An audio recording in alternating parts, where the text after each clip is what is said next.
Welcome to another edition of White Lake Broadcasting, the WLB, live from Joy of Being Studios. So here in Occaquan, Virginia.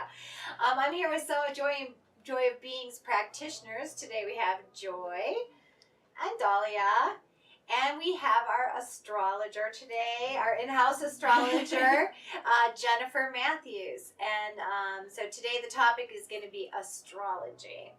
And you know, the one question that we get a lot is, like, people ask, what's the difference between my sun sign, my moon sign, or my sign? Like, people don't really understand why there's different things. Well, technically, the sun sign is where the sun was at the moment that you were born, which lasts about 28 to 30 days, as the sun will be in a certain sign. So that one's pretty easy. Most people have an idea of what their sun sign is, especially because of sun sign horoscope columns that we've all read and enjoyed, for many years. So if I look in a newspaper and it says, when I'm looking for my sign, that's my sun sign. That's your sun sign. Okay. Yeah, that's the newspaper columns are written for sun signs because, everybody knows what month they were born in for the most part. And you don't have to have a computer program or look at an ephemeris to figure out where the sun was. But you do have to look at an ephemeris, or you have to use a computer program to figure out where the moon was, because the moon moves fairly quickly. About every 2 days, the moon changes sign. Oh. So it, nobody knows off the top of their head, when they were born, where the moon was. And so if the sun represents the basic plot of your life, if you were, you're obviously the hero of your own story, but what is the major story of your life? That would be your sun sign. Sun sign also can be thought of as your soul tribe. It's like this is the group of people that you're coming into the world with. Say if you're a Virgo, you're coming into a group of people that really wants to serve others, that really is fascinated with the idea of healing, that's also really fascinated with the balance between mind and body. If you're a Capricorn, you're coming into this world to be seen, to be of the world and in the world, and be like fully, have your life, your ideas, your person fully manifested. And you're sort of climbing that tall mountain that gets you there, that gets you out into the spotlight. And your moon sign is a little bit different. Your moon sign represents the environment of your life. So if you have like the plot or like the major things that happen to you, the moon is like your, like what kind of environment are you in? Like what kind of people are you around? And you have moon in Capricorn, which is a really interesting combination, because the moon is challenged being in Capricorn, because the moon is not in your own environment. You find yourself in an environment that's unfamiliar to you, and you actually thrive in environments that are unfamiliar to you. You like the idea of being challenged. You actually find that you do better when you're in unfamiliar territory. So and that does resonate. Yeah. So great. So the moon is your environment. Your rising sign, which is I think the most confusing, right? I've always wondered about that. Yeah. I've always wondered. Your rising sign is it was called the horoscopos in ancient Greek thought, and it was the center point of your chart. It was the most personal point in your chart, because it represented what constellation was rising on the eastern horizon at the moment that you were born. and that changed every 10 to 20 minutes. So it's the most exact point. And in order to find your horoscopos or your rising sign, you actually have to have the exact, minute within 10 minutes of when you were born. And this represents you. This is your chariot. This is what this is your modus operandi. This is how you go about expressing yourself in the world. It's the most, it's the aspect of the horoscope that's most closely aligned with personality or psychology as we understand it in a modern context. I always wondered about that because when you look at the birthday books, I would read about like my birthday. Like it always gives, this is the day you're born is X, Y, and Z. Yeah. And you're reading along, and I'm like, well, that doesn't sound like me or how I operate. And I was like, well, I can identify with a few of the things, but it's not always accurate, and often that would like turn me off. I'd be like, oh, well, maybe it's not. It's just a bad book or something. Yeah. This makes so much more sense. Yeah. And are you Sagittarius rising? I'm recalling that I am, but I'm not sure. It could have been Aquarius too. I really don't remember. I remember seeing my chart and I'm like, okay, I've got heavy Virgo, I've got some Aquarius, some Sag. I don't remember which end of the chart it was on. Yeah. Well, I mean, it definitely, the rising sign is the key to, feeding who you are. Like, there's Stephen Forrest, who's a really great astrologer. He uses the metaphor of the rising sign being a stained glass window that your light shines through.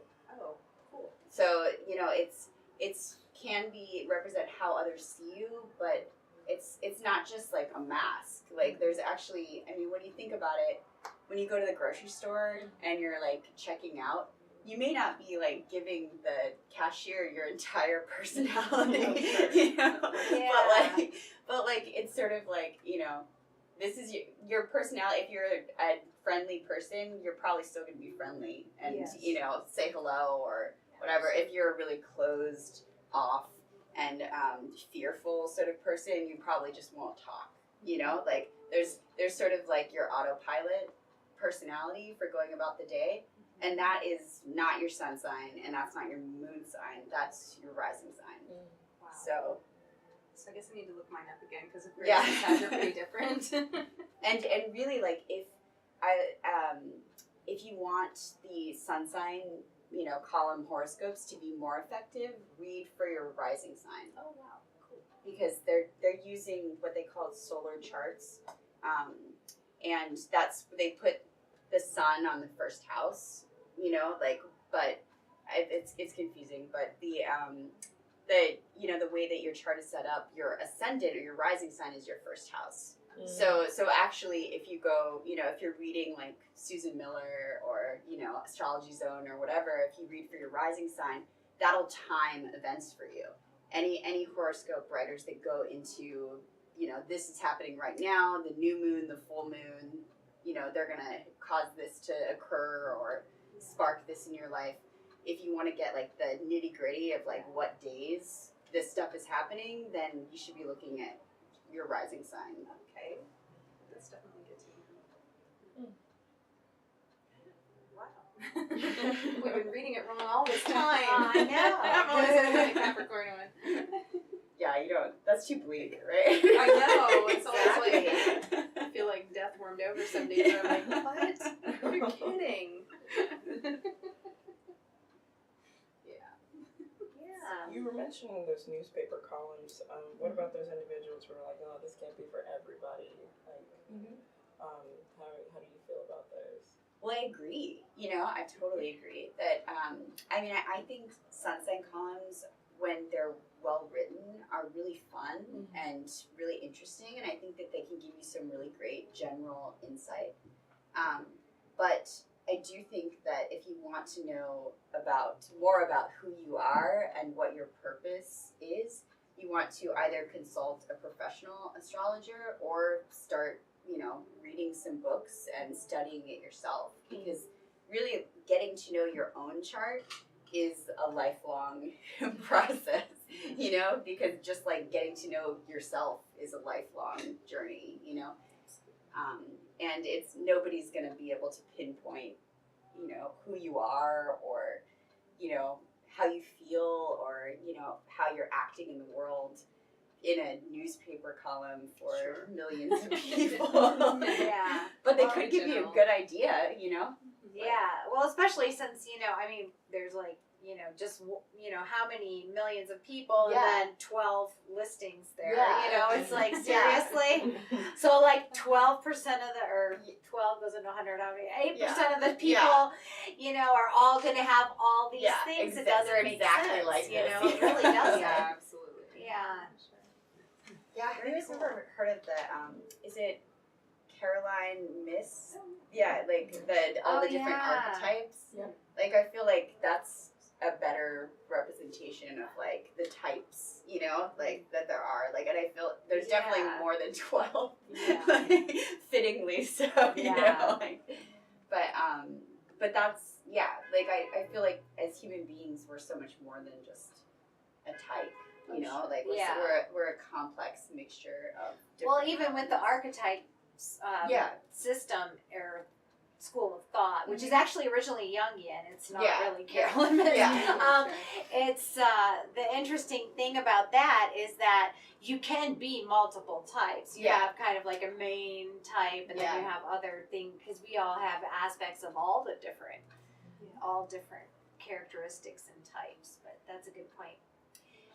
The other thing people ask a lot too, like I know we just got out of Mercury retrograde, so what kind of, how do these astrological things usually really affect us? Or, everybody was saying it's something about communication, and honestly, our communication around here has been down. We can't keep the internet up. We can't keep the printer working. It's like, what's up?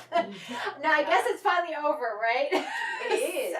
Like, I personally love Mercury retrograde. Like, it's my favorite times. Like, my two favorite times of the year. We'll try to fix the printer every Yeah. few hours. Well, so this is the thing. It's like, Mercury retrograde is about giving Mercury the stage. Mercury is closer to the Earth when Mercury's retrograde. So that means, like, we have the mischief maker and the trickster closer to us than at other times during the year.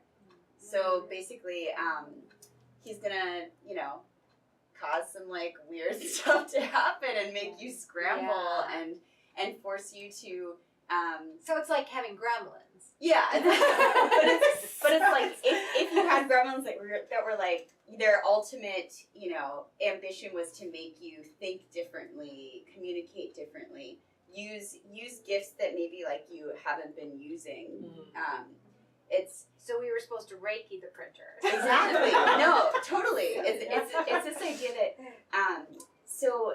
There's two kinds of motion. The planets are, there's primary motion and secondary motion.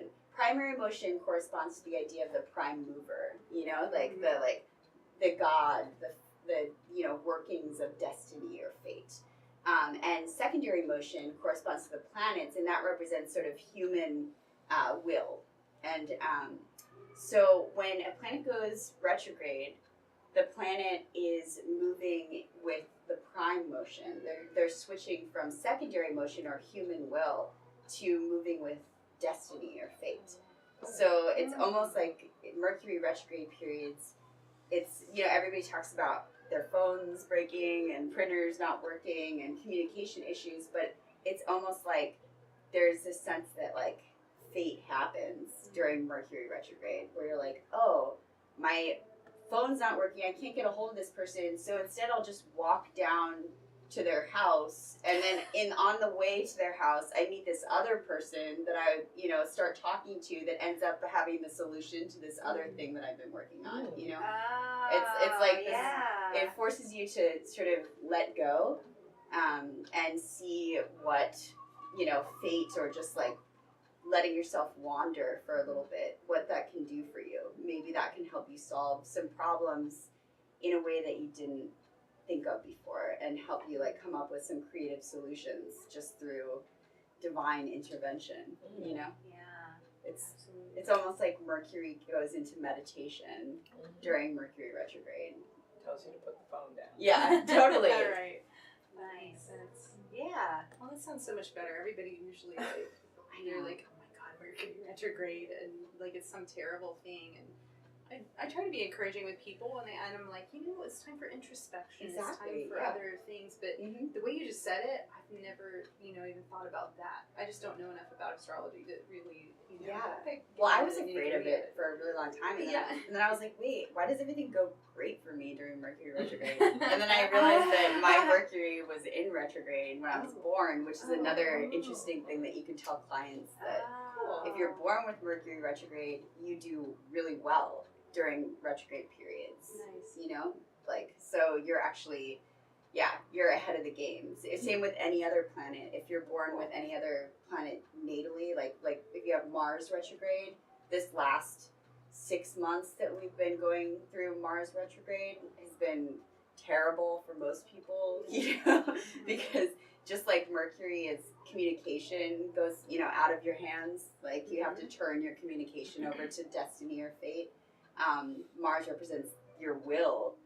So like when you have to turn your will over to fate and take it out of your own hands, that's terrifying. Sure, it can be. But Absolutely. but if you have Mercury or Mars retrograde, you're like, okay. Like I surrender.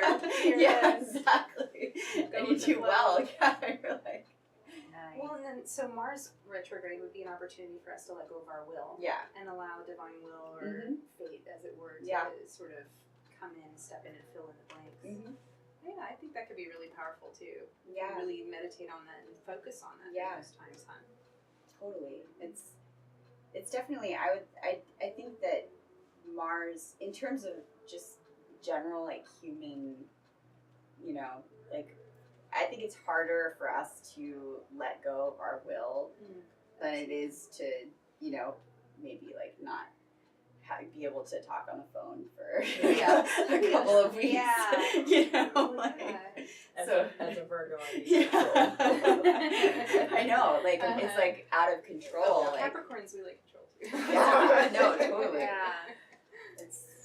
Do you find in the last 6 months you've been having situations where you've had to like surrender, like your, Oh yeah. Yes. Yeah, I just keep getting the message, just be, let go. Yeah. And they're like, I've got stuff to do. I know. And it's like when I've struggled against it, what happens? I keep getting sick. Yeah. And it's and even now, like, I'm like, I know I need to be resting. And every time I get a burst of energy, I'm like, hey, I'm going to go do this. And then as soon as I do, I'm like, oh man, I'm still sick. So, awesome. Well, my producer director back here is telling me it's time to wind things up. So I want to thank you for joining us. And Jennifer here, as well as the other practitioners, are all available for appointments at Joy of Being. And if you have any topics or questions, things that you want to talk about on future issues or future episodes, just write Tamra at joy-of-being.net. And our website is joy-of-being.net as well. So we look forward to seeing you again. Thank you. Leave a comment down below. Pardon? Leave a comment down below. Leave a comment down below. And then say like and subscribe. Say like and subscribe. And in the future, we're expecting to do some live shows where you'll be able to write in live with your questions and we will answer them right on the spot.